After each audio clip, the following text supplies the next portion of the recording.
तो हमने last medieval history के वीडियो में देखा कि कैसे कन्नौज के को लेकर पाला, राष्ट्रकूटा और गुर्जर प्रतिहारा में ट्राईपार्टाइट स्ट्रगल होता है, त्रिकोणीय युद्ध होता है जिसमें गुर्जर प्रतिहारा जीत कर बाहर आते हैं।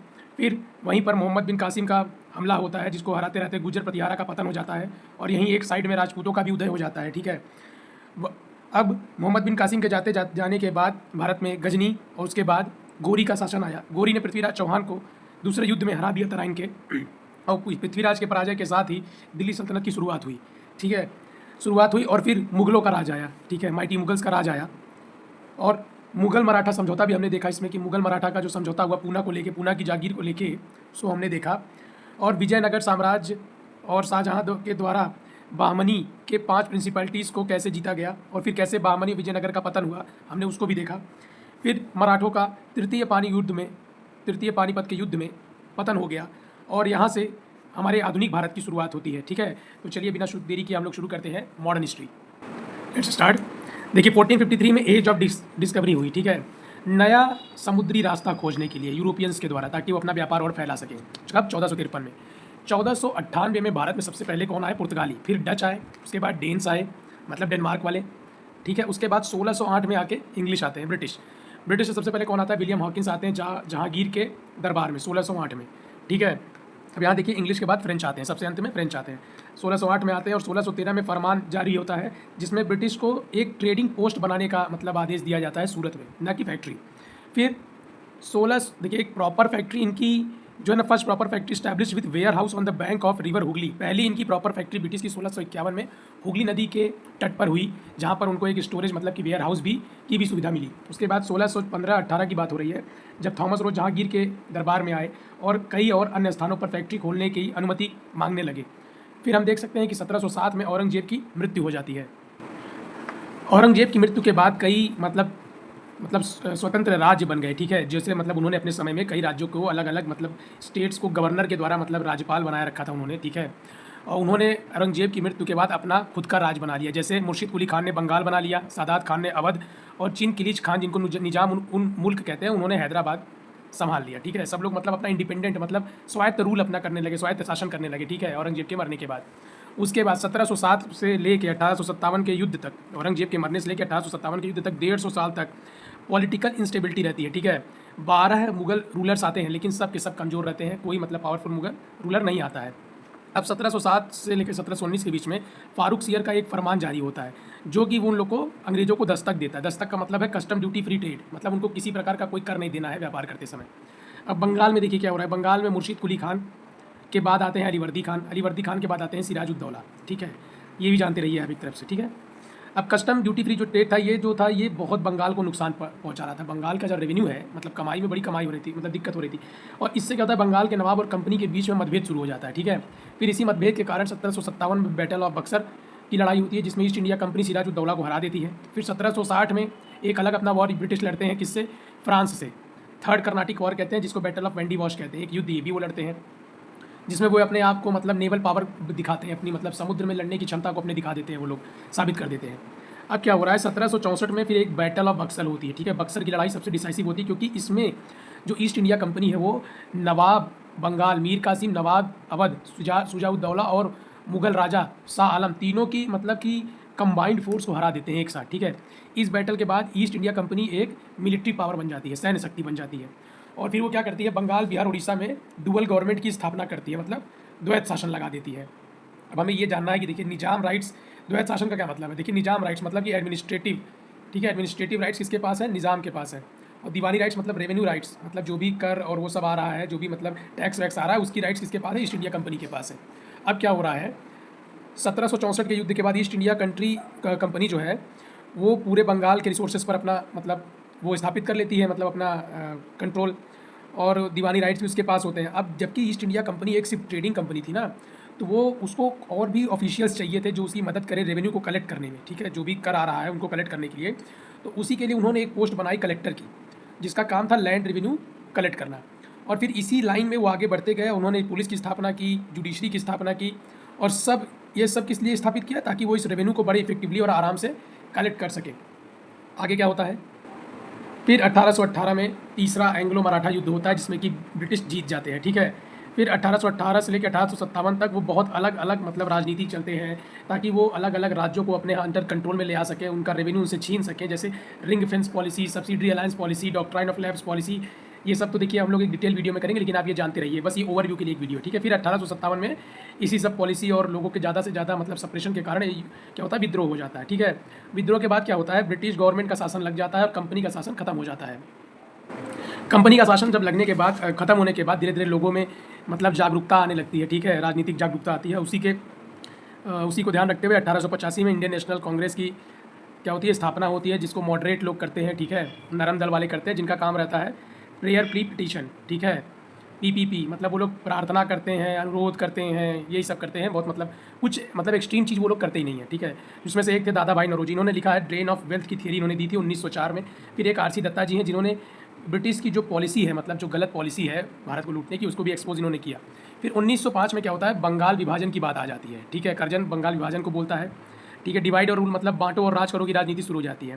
तो इस समय जो गरम दल के नेता थे, तो वो बॉयकॉट और स्वदेशी, ये दो मेजर्स थे। बॉयकॉट मतलब कि बहिष्कार करना, और स्वदेशी मतलब सिर्फ अपने देश के सामान का इस्तेमाल करना। बंगाल पार्टीशन का क्या मतलब है, बंगाल को दो हिस्से में बांटिए, ठीक है। ईस्ट बंगाल को बंगाली हिंदू में और वेस्ट बंगाल को नॉन बंगाली मुस्लिम में, ताकि वहाँ पे राज किया जा सके आराम से बांटकर।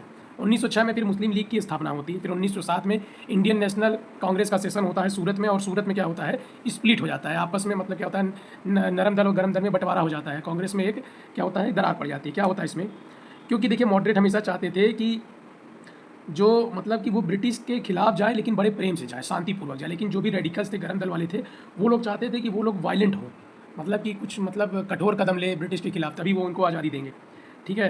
पहले ये जानिए एक्सट्रीमिस्ट क्या होते हैं। एक्सट्रीमिस्ट किसको कहते हैं, रिवोल्यूशनरी किसे कहते हैं। एक्सट्रीमिस्ट जो होते हैं वो नॉन वायलेंट होते हैं, ठीक है, किसी प्रकार की अहिंसा नहीं करते हैं, ठीक है। अच्छी टैक्टिक्स का यूज़ करते हैं वो लोग, नेशनल लोगों के अंदर राष्ट्रवाद पैदा करते हैं और बॉयकॉट और स्वदेशी जैसा हथियार अपनाते हैं, ठीक है। और रिवोल्यूशनरी लोग क्या रहते हैं, ये लोग क्या करते हैं, हथियार उठा लेते हैं, लूट करते हैं, बॉम्बिंग करते हैं, ये होता है। अब सूरत स्प्लिट हो गई। अब इसी स्प्लिट होने के बाद ईस्ट इंडिया कंपनी क्या करती है, ब्रिटिश क्या करते हैं कि 1908 में तिलक को अरेस्ट कर लेते हैं, उनको जेल में रख देते हैं 6 साल के लिए, 1908 से लेकर 1914 तक। क्यों रख देते हैं, क्योंकि तिलक ने अपने अखबार केसरी में कुछ ब्रिटिश के खिलाफ कुछ उल्टा सीधा छापा था उनके हिसाब से, इसलिए सेडिशन का चार्ज लगा के। अब 1907 से 1911 तक क्या होता है, पॉलिटिकल वैक्यूम, खालीपन हो जाता है, राजनीतिक खालीपन बनता है। और इस समय सिर्फ रेवोल्यूशनरी लोग अपना एक्टिंग मतलब वो करते हैं, एक्टिविटी कर पाते हैं, ठीक है। नेल्सन मंडेला जी ने कहा है कि एक व्यक्ति का जो रिवोल्यूशन होता है ना, वो दूसरे व्यक्ति का क्या होता है, आतंकवाद होता है, ठीक है। मेरी थोड़ी सी हिंदी कमज़ोर है, इसीलिए मैं थोड़ा सा मतलब झिझक रहा हूँ, लेकिन कॉन्सेप्ट आप पकड़ते चलिए, फिर अपने आप समझ में आएगा मैं क्या कहना चाह रहा हूँ। फिर 1911 में जो दिल्ली दरबार होता है, वहाँ क्या होता है, पार्टीशन को खत्म कर दिया जाता है और दिल्ली को राजधानी बना दिया जाता है, ठीक है। फिर 1914 में तिलक वापस आते हैं, 1915 में गांधी जी अफ्रीका से वापस आ जाते हैं, 1916 में होम रूल की लीग की स्थापना होती है एनी बेसेंट और तिलक के द्वारा, ठीक है। फिर 1916 में क्या होता है, लखनऊ पैक्ट होता है। लखनऊ पैक्ट में क्या होता है, इंडियन नेशनल कांग्रेस को मुस्लिम लीग भी ज्वाइन कर लेते हैं, क्योंकि दोनों पार्टियां आपस में सहमति बना लेती हैं रिलीजियस माइनॉरिटी के रिप्रेजेंटेशन के लिए, ठीक है। जो आपकी प्रोविंशियल लेजिस्लेचर होता है, जो भी मतलब कि उस समय राज्य की विधानसभा या विधायिका रहती है, उसमें मतलब कि जातीय मतलब माइनॉरिटी की जो रिप्रेजेंटेशन है, मतलब कि अल्पसंख्यकों के चुनाव के लिए वो लोग मांग गए थे, ठीक है। फिर क्या होता है, 1885 से लेकर 1950 तक क्या होता है, मॉडरेट फेज चलता है। 1905 से लेकर 1907 तक एक्सट्रीमिस्ट फेज चलता है। उसके बाद 1918 से 47 तक गांधी जी का फेज चलता है। अब देखिए यही बीच में 1914 से 1918 के बीच में क्या हो रहा है, प्रथम विश्व युद्ध हो जा रहा है। ब्रिटिश क्या करते हैं कि मतलब भारतीयों के हस्तक्षेप को दूर रखने के लिए बहुत टेढ़े मेढ़े कानून बनाते हैं, जैसे रोलैक्ट एक्ट, जिसमें क्या होता है कि किसी को मतलब किसी भी को भी अगर शक होता है तो उसको अरेस्ट कर लिया जाएगा। उस आदमी को ना तो अपील करने देंगे, ना वकील करने देंगे, ना कोई दलील करने देंगे कि भाई क्यों अरेस्ट किया गया है। उसके बाद क्या होता है, गांधीयन फेज की शुरुआत होती है। गांधी जी आते हैं 1915 में, 2 साल भारत घूमते हैं। उसके बाद 1917-18 में केक खाते हैं। केक मतलब कि पहले चंपारण जाते हैं, फिर अहमदाबाद जाते हैं, फिर खेड़ा जाते हैं। उसके बाद फिर 1919 में रोलैक्ट एक्ट की सत्याग्रह में भाग लेते हैं। फिर क्या होता है, इसी समय इंडियन लिबरेशन फाउंडेशन फेडरेशन की भी स्थापना कर रहे हैं एस एन बनर्जी, तेज बहादुर सप्रू और वी एस श्रीनिवास शास्त्री कर रहे हैं, ठीक है। ये बनाया गया था क्योंकि जो लिबरल लोग थे ना, उनको गांधी जी का सत्याग्रह का मॉडल पसंद नहीं आ रहा था, ठीक है ना। 1919 में क्या होता है, जलियांवाला बाग जो हत्याकांड हो जाता है, ठीक है। इसमें क्या होता है कि सैफुद्दीन किचलू डॉक्टर और सत्यपाल सेन, ये लोग क्या करते रहते हैं, रोलैक्ट एक्ट के खिलाफ सत्याग्रह करते रहते हैं। मतलब कि ये लोग उसके बारे में प्रोटेस्ट करते रहते हैं और लोग मतलब इकट्ठा होते हैं उसके लिए दुख व्यतीत करने के लिए जलियांवाला बाग में। और जनरल डायर क्या करता है, उनके ऊपर फायर करवा देता है गेट बंद करवा कर। और इसको गांधी जी क्या कहते हैं, हिमालय जैसा ब्लंडर, मतलब बहुत बड़ी गलती कहते हैं इसको, ठीक है, बिगेस्ट मिस्टेक। अब क्या हो रहा है, इसी समय में क्या हो रहा है, गांधी जी देखते हैं कि अली ब्रदर्स जो है वो खिलाफत मूवमेंट चला रहे हैं, ठीक है, क्योंकि खलीफा की बेइज्जती की जा रही है। और क्या कहते हैं, उसको एक अपॉर्चुनिटी की तरह देखते हैं हिंदू मुस्लिम एकता करने के लिए, और उस मूवमेंट को सपोर्ट करते हैं जाके अली ब्रदर्स के, और बाद में उस मूवमेंट के लीडर बन जाते हैं खिलाफत मूवमेंट के।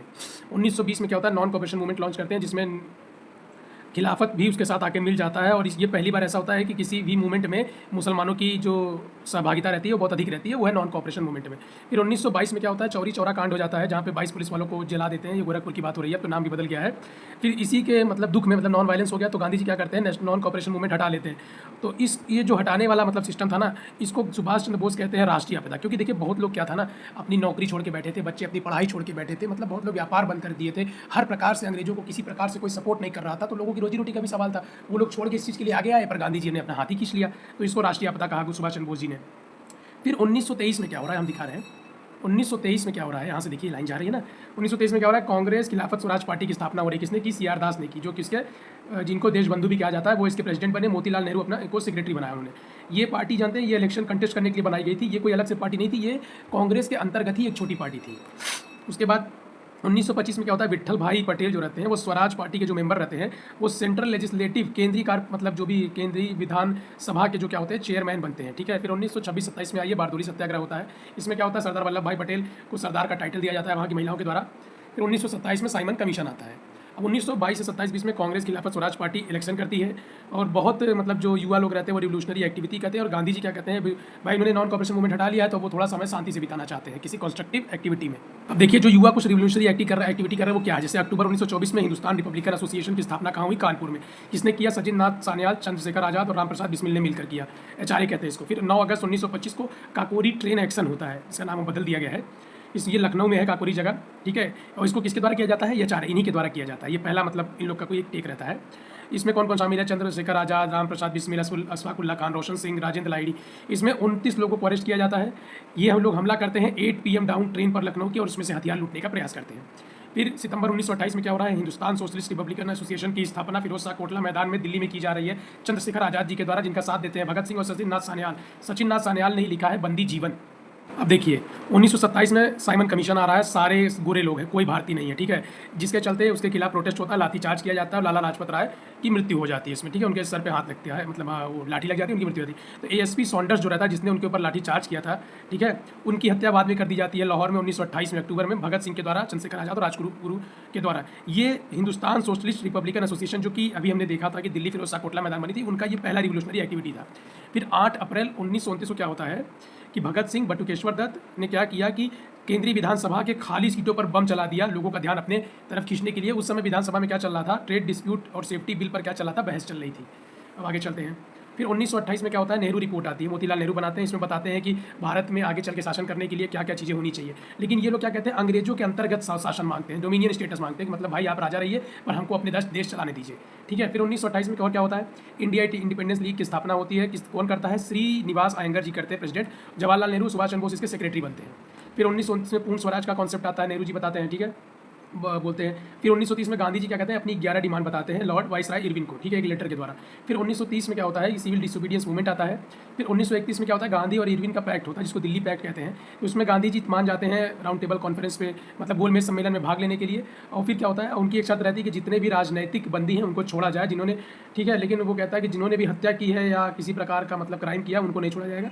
इसी वजह से सबको छोड़ते हैं, राजगुरु भगत सिंह और सुखदेव जी को नहीं छोड़ते हैं, जिनको आगे चल के फिर फांसी हो जाती है। फिर कुछ समय बाद सिविल डिसोबीडियंस मूवमेंट्स को जो कहता है, मतलब डांडी मार्च करते हैं ना, साल्ट वाला नमक के लिए जाते हैं डांडी, वहाँ पे नमक हाथ में उठाते हैं और फिर उसको खत्म कर देते हैं, वो चीज़ है। फिर क्या होता है, 23 मार्च को रासबिहारी घोष और बटुकेश्वर दत्त और भगत सिंह को क्या होता है, सुखदेव को क्या होता है, फांसी की सजा दी जाती है। फिर 1931 में क्या होता है, गांधी जी द्वितीय गोलमेज सम्मेलन में भाग लेते हैं सरोजिनी नायडू के साथ।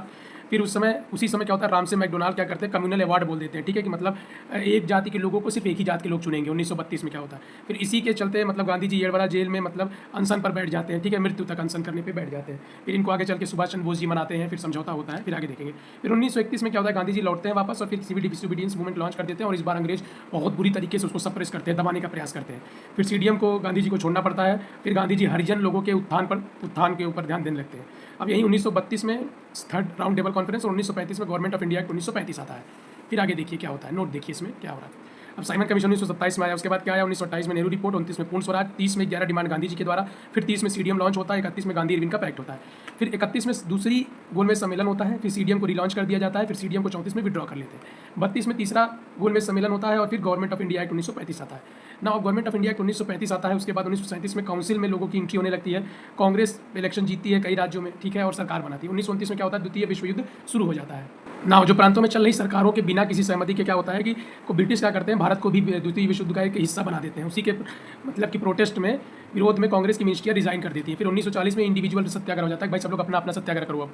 फिर उसके बाद ACWC आता है। ACWC मतलब क्या होता है, अगस्त ऑफर, क्रिप्स मिशन, उसका वेफेल प्लान और कैबिनेट प्लान। कैसे आता है ये देखिए। 1940 में क्या होता है, अगस्त ऑफर आता है जिसमें डोमिनियन स्टेटस एक्सेप्ट कर लिया जाता है, पर ये नहीं बताया जाता कि कब दिया जाएगा। फिर 1942 में क्रिप्स मिशन आता है जिसमें बोला जाता है कि द्वितीय विश्व युद्ध खत्म होने के बाद आप लोगों को डोमिनियन स्टेटस दे दिया जाएगा, पर इसमें कोई गारंटी नहीं रहती कि भाई ब्रिटिश जीतेगा कि हारेगा, ये नहीं पता, तो इसको पोस्ट डेटेड चेक कहा गया है, ठीक है। उसके बाद फिर 1942 में quit India movement Gandhi ji launch करते हैं। इसमें कोई भी मतलब लीडर नहीं रहता है, बहुत ही मतलब अहिंसा रहता है, कोई प्लान नहीं रहता और इसी में स्लोगन देते हैं करो या मरो का। उसके बाद क्या होता है, 1945 में वेवेल प्लान आता है जिसको शिमला कॉन्फ्रेंस कहते हैं। फिर 1946 में कैबिनेट मिशन आता है। कैबिनेट मिशन के अंतर्गत हमारी कॉन्स्टिट्यूएंट असेंबली की स्थापना होती है, अंतरिम सरकार बनती है और यही कॉन्स्टिट्यूएंट असेंबली आगे चल के हमारा संविधान बनाती है। अब इसी सब को देखते हुए 1946 में जब जिन्ना ने देखा कि पाकिस्तान की कोई डिमांड एक्सेप्ट नहीं की जा रही पाकिस्तान बनाने की उनकी, तो उन्होंने डायरेक्ट एक्शन डे की बात की। वायलेंस हुआ, खूब जम के वहाँ पे मतलब कि अहिंसा हुई। उसके बाद क्या हो रहा है 1947 में, अभी देखिए जब जिन्ना ने डायरेक्ट एक्शन डे की बात की तो उस समय वाइसरॉय वेवेल थे। फिर 1947 में PM एटली ने अनाउंसमेंट किया कि 30 जून को 1948 को डेट सेट कर दी कि ब्रिटिश इस दिन भारत को छोड़ देंगे, ठीक है। लेकिन फिर ऐसा कुछ हो नहीं पाया। उसके बाद लॉर्ड PM एटली की अनाउंसमेंट हुई ऐसा। उसके बाद फिर Lord Mountbatten viceroy, उन्होंने माउंट बेटन प्लान बनाया, 3 जून का प्लान। फिर क्या हुआ कि उसके बाद इंडिया को 2 हिस्सों में बांटा गया और उसके बाद क्या होता है, बाउंड्री कमीशन को अपॉइंट किया गया जो रेडक्लिफ के द्वारा हेड की गई, ठीक है। उसके द्वारा फिर इंडिया को 15 अगस्त 1947 को क्या हुई, आज़ादी दे दिया गया, ठीक है। तो ये एक हमारे मॉडर्न हिस्ट्री का एक छोटा सा ओवरव्यू वाला वीडियो था, मतलब कि एक बेसिक आइडिया लग जाए कि हिस्ट्री है क्या। थोड़ी मिस्टेक्स भी हैं कुछ है, लेकिन आपको एक आइडिया लग रहा होगा कि किस तरीके से चल रहा है, किस तरीके से हमको पढ़ना है और क्या क्रोनोलॉजी है, ठीक है। तो फिर मिलते हैं आपसे अब डिटेल वीडियो में हम लोग मिलेंगे, धीरे धीरे कॉन्सेप्ट पे भी चलेंगे। तब तक के लिए thank you so much, do like share and subscribe, ठीक है भाई, बड़ी मेहनत से बनती है ऐसी वीडियो और तब तक के लिए थैंक यू।